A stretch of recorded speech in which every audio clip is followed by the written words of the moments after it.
Welcome to today's session, Applications of Nanotechnology in Food and Agriculture. So myself, Aarti, working as Assistant Professor in Department of Biotechnology, and I would like to thank the Department of Biotechnology staff members and the management for organizing online course on nanotechnology and its application. So let's move on to the session. So why nanotechnology? So, nanotechnology is one of the key technologies of the 21st century, which manipulates materials and structures at the nanoscale. And it is one of the existing new field of research. And it has the potential to address many needs in all areas of food and agriculture. And in order to increase the food production with equivalent or even higher nutritional value, the quality and food safety purpose, nanotechnology are being used. So already the previous lectures were given the basic concepts about nanotechnology. So I'm not going too deep about the topic. Nanotechnology refers to the creation, utilization of materials, devices, and systems through the control of their properties and structure at the nanometric scale. And in today's market, food market, it requires new technology, new solutions to produce the quality of food. So nanotechnology holds the potential to revolutionize whole agri and food sectors. So if we take the application of nanotechnology in food sector, it is categorized into two main groups. The first one is food nanostructured ingredients, and it is the wide area from food processing to food packaging. Another topic is food nanosensing. Uh, it deals with food quality and safety evaluations parameters. And the demand of nanoparticle based materials have been increased in the food industries in recent years, and also due to the new challenges in agriculture there has been a growing interest in using the nanotechnology. So how the nanotechnology is being used in food processing? So the nanostructured food ingredients are being used and claims that they offer improved taste, texture, and consistency. So, nanoparticles have better encapsulation properties than the usual traditional methods. So, it can easily achieve the mask order or taste, and it controls the interactions of active ingredients with the food matrix. It controls the release of the active agents and it protects them from moisture and heat.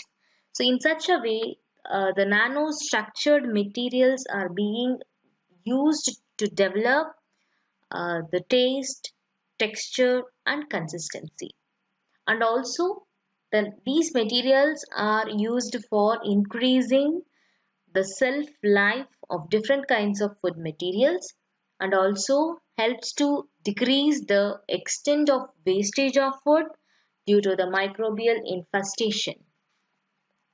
So next, the nanocarriers. So nanocarriers are the materials utilized as delivery systems to carry food additives in food products without disturbing their basic morphology. And their properties include it has the ability to deliver the active compound precisely at the target place and also to ensure the availability at a target time and specific rate, and also it has the efficient to maintain the active compounds for long period of time.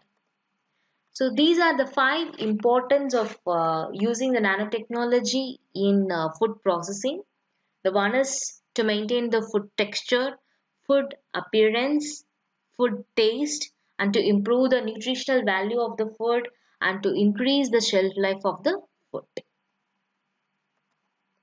So next comes the another important topic, that is food packaging. A desirable packaging material must have gas and moisture permeability and combined with strength and biodegradability. Nano-based smart and active food packagings confer several advantages like improved mechanical strength, and also it has a barrier properties, and it can act as antimicrobial films to nanosensing for pathogens. And this is the overview of applications of nanotechnology in food industry.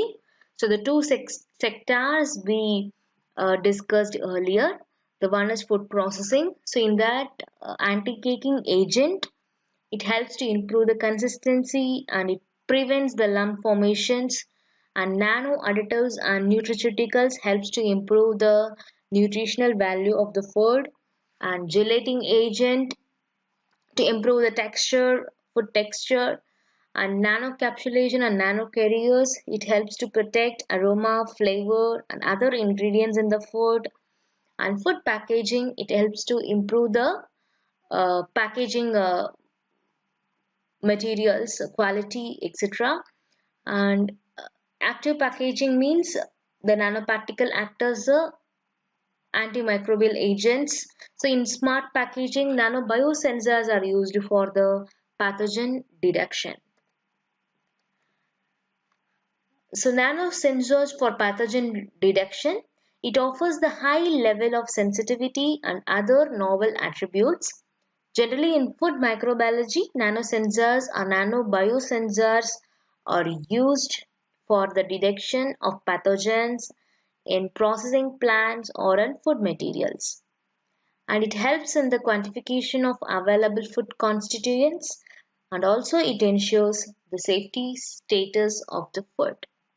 So here is the nanosensors, and it can detect certain chemical compounds, pathogens and toxins in food, and it helps to eliminate the need for inaccurate expiration dates. So expiration dates are more important for the export of and import of food materials, and it providing the real-time status of food freshness. And example for such sensors are non-invasive gas sensors and sensor for moisture content. And this is now you can choose your perfect pear by its color. So you can choose either it is crispy, foamy or juicy. So all the three different flavors or freshness of the fruit are detected by using the nano sensors in packaging. So on all over the advantages, there are some disadvantages for using nanotechnology in food sector. The first disadvantages, safety issues.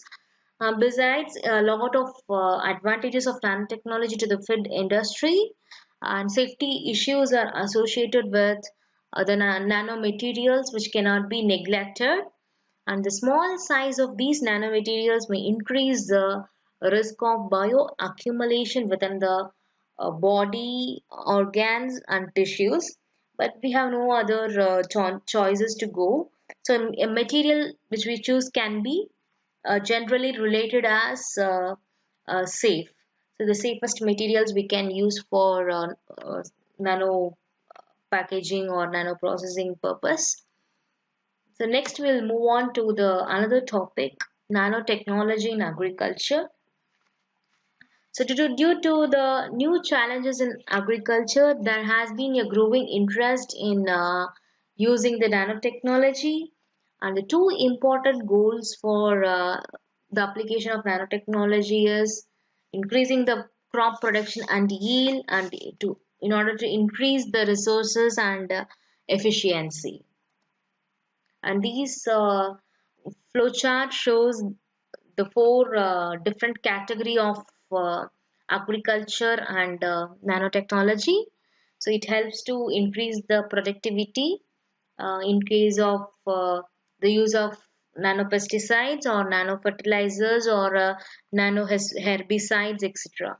and we can improve the quality of the soil, like we can use the hydrogels and nano zeolites for the healthy soil formation, and stimulate the plant growth by using nanomaterials, and providing the smart monitoring systems by using nano biosensors,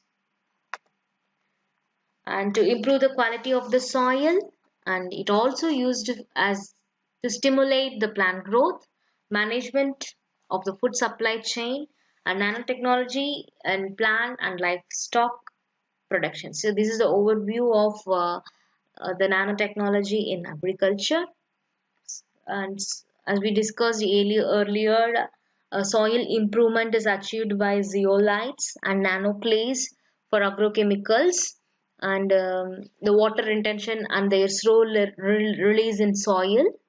And in case of crop production, nano fertilizers for enhancing the nutrient absorption by plants, and nano fungicides, nano herbicides, and nano pesticides are also being used, and nano capsules, nanoparticles, and nano emulsions also used for crop production, and precising farming, certain nanosensors for detecting the specific plant pathogens and pesticide detections, and nanosensors for monitoring the soil condition, especially the moisture, pH, etc., and the crop improvement, like nanomaterials as assisted plant genetic modifications for crop improvement, nanogenetic manipulation of agricultural crops.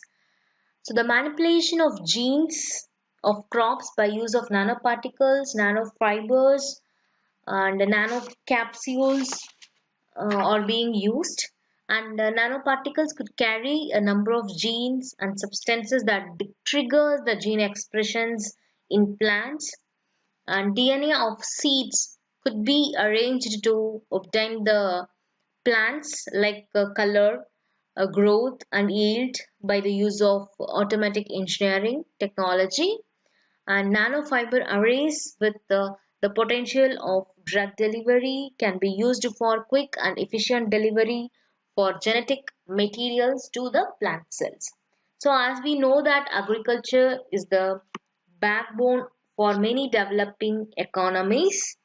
However, there are emerging challenges resulting from increasing the population, nutrition deficiencies, and depletion of water sources, and pests and diseases, soil erosions, etc. So the projections suggest that the food productions need to increase by 70 to 100% in the year of 2050 to meet the demands. So which calls for new technologies. If the production is to be increased, we can adapt nanotechnology for agriculture to ensure the use of small doses of chemicals to give a big impact. So agricultural diagnostics and drug delivery. So in this, we are going to see how the um, drug delivery is achieved by using nano carriers.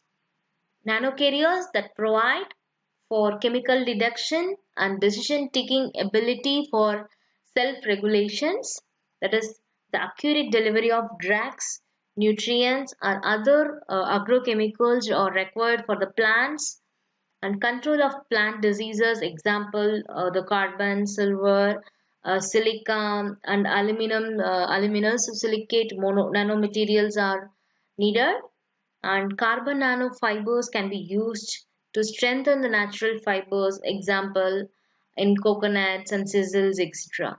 And silver nanoparticles extends the pot life of cut gerbera flowers. So these are some of the highlights I just want to show you for the agriculture in diagnostic and drug delivery.